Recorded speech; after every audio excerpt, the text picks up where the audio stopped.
আমার উস্তাদ মোহতারাম হযরত মাওলানা হাফেজ নুরুল হক সাহেব রাহমাতুল্লাহি আলাইহি। আমি মূলত হুজুরের ভালোবাসায় এই মাহফিল নিছি। উনি আমার সরাসরি উস্তাদ, শুধু উস্তাদ না, আমি তার কলিজার টুকরা ছাত্র, আমি তার খাদেম ছিলাম।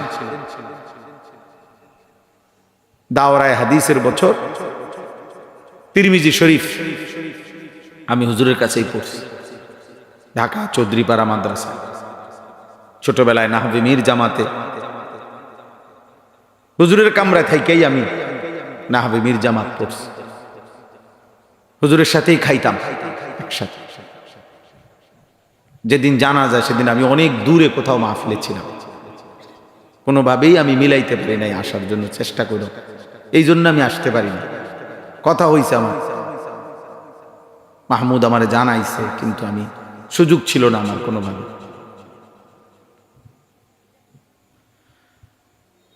অনেক প্রিয় ওস্তাদ ছিলেন। তিরমিজি শরীফ যখন আমাদেরকে পড়াইতেন, পুরা দাওরায়ে হাদিসের সর্বোচ্চ ক্লাসে যত ওস্তাদ পড়াইছেন, একেবারে কোনো লৌকিকতা ছাড়া, এটা সত্য কথা যে সবচেয়ে বেশি রেফারেন্স উদ্ধৃতি হাদিসের, আমরা লিখতে লিখতে কলম বাঁকা হয়ে যাইত।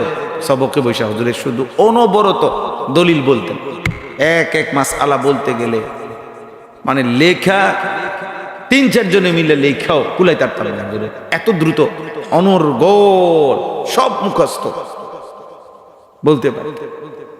সব সময় ছাত্র ভাইরা আমরা অবাক হইতাম যে কেমনে বলে, কোনো ভাবে দেখতে হইতো না, শুধু বলতে থাকতেন অনবরত। আপনারা জানেন না উনি কত বড় আলেম ছিলেন। ঢাকার হাজারো হাজারো বাংলাদেশের বর্তমান শীর্ষ শেখুল হাদিস, যারা বুখারী শরীফ মুসলিম শরীফের মতো কিতাব পড়ায়, এমন হাজারো ছাত্র আলেম ওনার ছাত্র। কিন্তু এই জীবনটা চলছে এমনি লুঙ্গি আর পাঞ্জাবি একটা কইরা, সিধা সাদা আল্লাহ বলা মানুষ, সহজ সরল মানুষ হিসাবে এই জীবন কাটাইছে। খুব বেশি বিলাসিতা করেন নাই, এমনই সব সময় একরকমই ছিল। আল্লাহ তাআলা হুজুরের কবরকে নূরে নূরে ভরপুর করে দেয়।